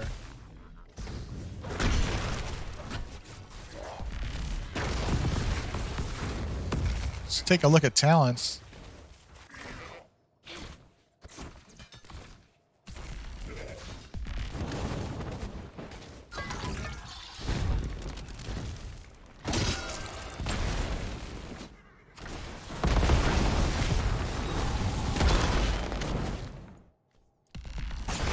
Level 16s will be on momentarily for our blue team. They're trying to get enough XP to take a fight up with talents here. He pushes Junkrat back. Fantastic D used by Maiev to get away from the Diablo Q stun.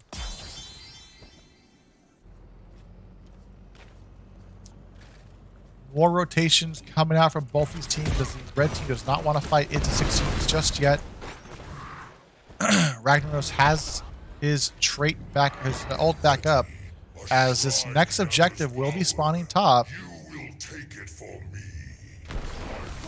And this looks like another invade on the objective, but they're going to get the hard camp while the blue team gets that bottom fort.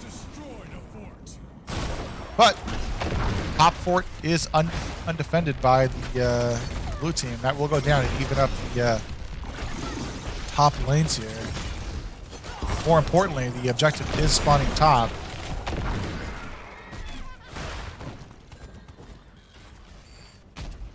Objective is started by our red team here. Andrade does get tethered. Maiev, Cage, followed up the APOC from Diablo. He bounces around, push back from the Dragon Queen.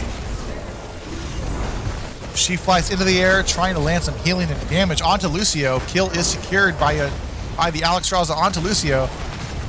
Red team without a healer is forced to retreat, and this objective will go over to the blue team as the red team is going to go and give this up and get some pressure and value in another lane.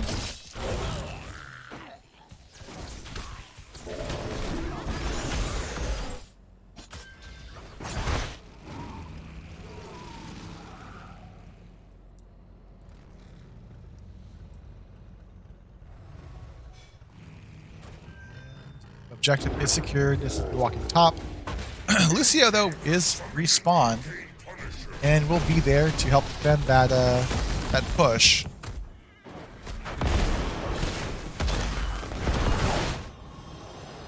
Stampy secured the middle siege camp, porting back.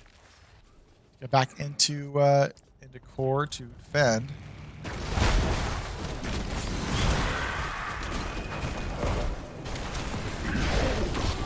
ult is available for Ragnaros. Should see wave coming top, perhaps. Yep, wave coming top. Scare off the blue team. Good damage from the blue team onto the red team. And this top keep will survive, but the blue team still wants this as they're going to poke it down. No, we do see a retreat here as Ragnaros goes down to something, but it is a 2-for-1 trade here with 2 members of the blue team going down to 1 Ragnaros. Boop from the Junkrat will, for the moment, get the team off them, but Courtney is running them down here.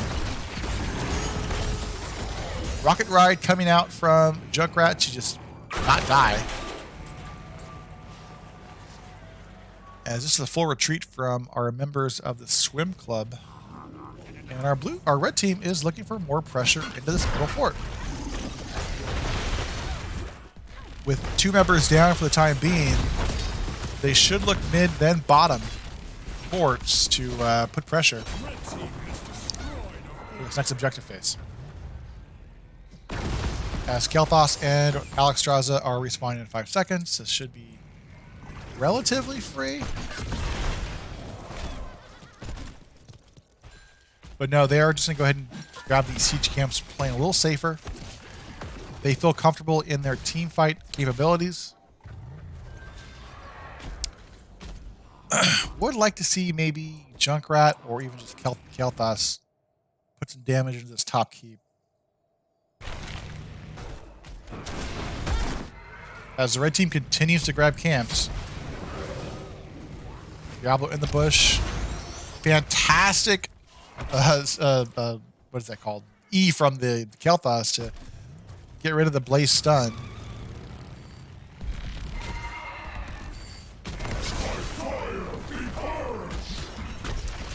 Ragnaros puts another wave in the top lane, alleviate some of the pressure from the catapult spawning on the blue side.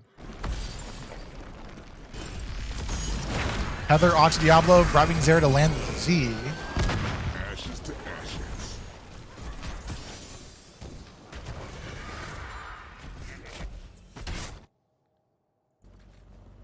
Red team is sharking around, looking for an engage here. Level 20 is in line for both these teams. Another Maiev cage, followed up with the chomp. That's 2 blue members down. Andrade might be next, but the red side is falling fast. Forced to retreat, but Diablo does go down 3-for-0 for the time being. Orphea wants Chance B9. Chance B9 forced to get out of there. Rocket Ride comes out. This might be dirty. Oh! Junkrat bomb just misses. Alexstrasza jumps back into the fight.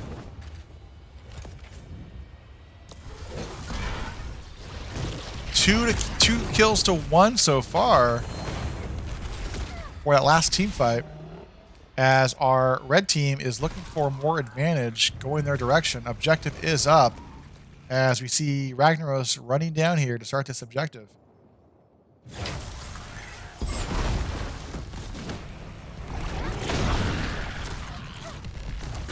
I mean, you have to assume that blue is not going to get this, so maybe send someone here to get the keep.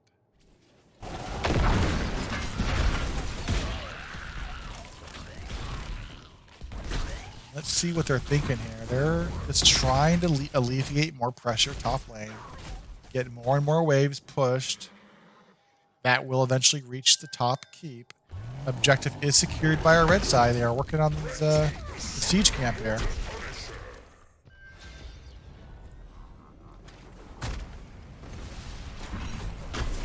Ragnaros does have another wave, level 20 ultimate upgrade. Let's see where he sends this wave. Bottom fort goes down for the side of FF and the Pancakes, as this is a fairly healthy Punisher walking. Bottom jump lands onto Aura. That's a dead Kelthos. Not sure if that was the intended jump target for the side of the blue team.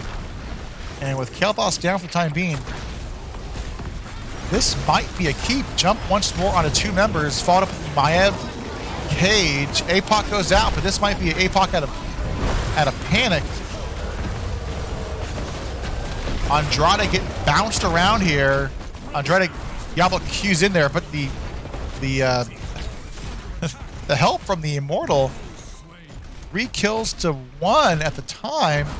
Alexstrasza does have her trait as she keeps landing those breaths onto Lucio.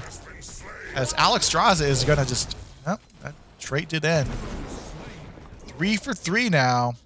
Kills were evened up. I thought that looked like the end for the blue team here, but good play by the blue to defend that.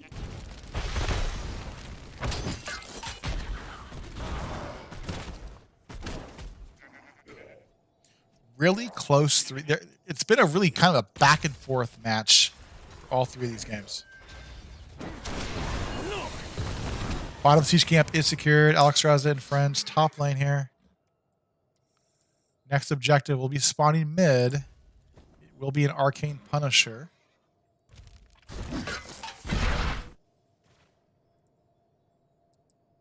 What are these players thinking?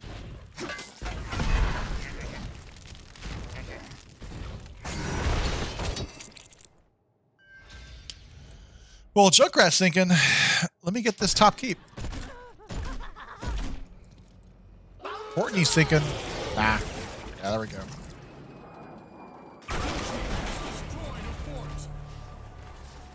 Easy rocket ride into the keep to get the top keep down.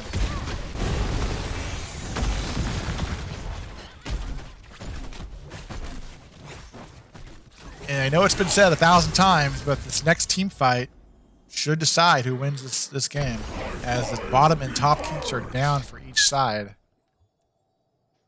Top side down for the Pancakes, and the bottom side down for the Chess Club. Level 22 to 23 and a 21-minute death time. It's going to be pretty hard to defend if a member goes 1 or 2 go down. And it looks like our red team is more or less sticking together as one. Not looking to get picked off. Blue team will go ahead and grab their hard camp. Red team will still the siege camp away from the blue side. Danger pings coming out. Kael'thas throughout the ultimate. Tether cage lands to the Maiev, followed by the chomp from Orphea. More damage combinations. Oh my god! Get out of the chomp! Ah! Alright, that's okay. And Alex is there to land and cause havoc to the Blaze. 1 E lands, pushing back by the Diablo, 3 down. And all our blue team needs to do is run it down top. This should be game.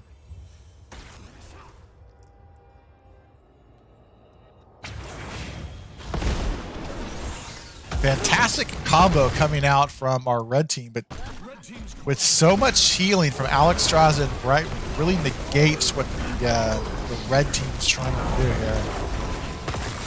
And core shielding is down. Alexstrasza in dragon form.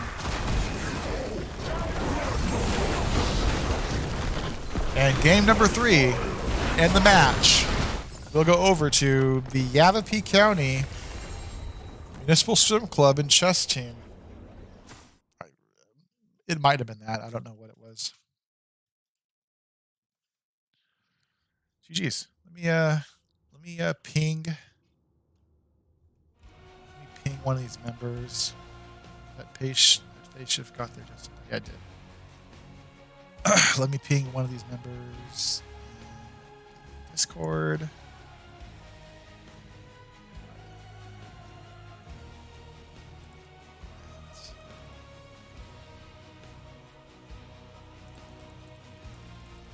Oh, let's see if anyone from the Chess Swim Club want to join me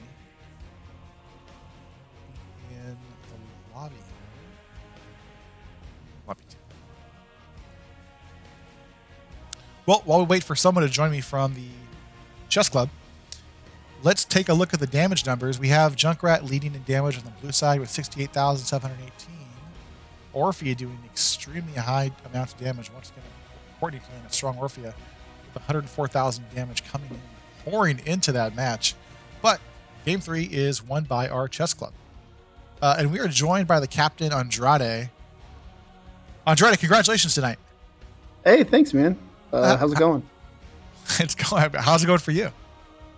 It's going pretty good. That was those games were a little bit more They were sweaty. stressful than I would have liked. They were super sweaty. They were super sweaty. I will say, very back and forth. Very much so back and forth. Yes. The fact that you were able to come back in game number 2, and I got to be honest with you, I'm not. I think you know where I'm coming with this. It was looking very one-sided game number 2, but you took a fight and you won. But, Game one. Game one. was that right? game 1? Wait, which? No. We Garden. won- Garden. Okay, yeah. Oh, yeah, you're right. That was game. Garden. Yeah, that was game 2. Yeah, that's game 2. But hey, I really only have one question. And what's that? What the hell does your team name actually mean? Do you mean the abbreviation that's in NGS? No. The Okay. Yavapai. So, hold like on. okay. Hold on. I got it. Hold on. Yavapai County Municipal Youth Chess Club and Swim Team 7, The TheCheeseAwakens. So, 7 seasons ago now, we were like, we want to make a new team name. What should we do? And we were tossing around stupid ideas, and then we were like, we should try to make the longest team name possible, like just to be clowns. And so we asked what the character limit was, and we figured it out, and it sort of devolved into, like someone said, like, what about youth chess and swim team? And I was like, all right. And someone said like Yuma County, and I was like, what about Yavapai County Municipal? And it just turned. And then after the first season, we were like, well, we're going to keep doing it. So then we just started with the sequel names. Well, okay, so second question. How did you find somebody playing chess underwater? That goes out to one of our homies, Malaram, who was on our team. Wait, is that Malaram underwater playing chess? No. He was looking around for stuff, and he just found it. Oh, that's a Google image search. I see. I think he might have found the image, and then we thought of Chess and Swim Club, and then he found the image, and then we were like, well, I guess we got to do it. Yeah, I mean, at this point, you're committed. Exactly. Well, congratulations tonight. Don't really have any questions. I mean, what I will say is I was really impressed by Chance B9. Game 1, he played kind of I see Tyrael as an offlaner. Often, not a crazy amount, but I do see a Tyrael popping up. But game 2, he played a run it down Rainer, and game 3, he played an offlane Alexstrasza, and made Ragnaros' life miserable as he just stacked the E's. And poor Ragnaros just like, I've been there. You're like, I can't go forward, I can't go backwards. I'm gonna die. Does Chance B9 like to play like these super off meta offlaners? Oh, yeah, he just plays. Yeah, yes. Short answer, yes. The longer answer, yes. The longer answer is he just he's like, I think this would be funny, so then we try it, and either it works or it doesn't. Mm-hmm. One of these days, we're gonna get offlane Ana to work. I mean, anything. Yeah, that is about how well the games have gone. You know what can work? Offlane Orphea. Offlane Orphea, yeah. Yeah. You go the little chomp build, and you can clear waves and shift and go around. Oh, he'll appreciate that one. He's probably listening. He's writing this. He's like, shit, hold on, let me write this down. Exactly. What's the build? He's asking. But if he needs a build, I can give him the build. Well, congratulations. Any shout outs you want to make? Yeah, just shout out to the team for keeping our cool in that Garden of Terror game, and then shout out to my homies at the Fresh Vibes Cantina, and that's all we got. Are your homies at the Fresh Five Cantina watching you guys? I think some of them are. I mentioned it to them. Wait, is the Fresh Five Cantina an actual cantina? No, it's a Discord channel with me. You got my hopes up. All right. Hey man, congratulations again. Good luck with the rest of the season, and hopefully get to see you guys casted another night. Let's hope. We tried to put on a show. There we go. Good night. All right, see ya. Well, ladies and gentlemen, that was me. I am Danny. I don't think I have said my name once.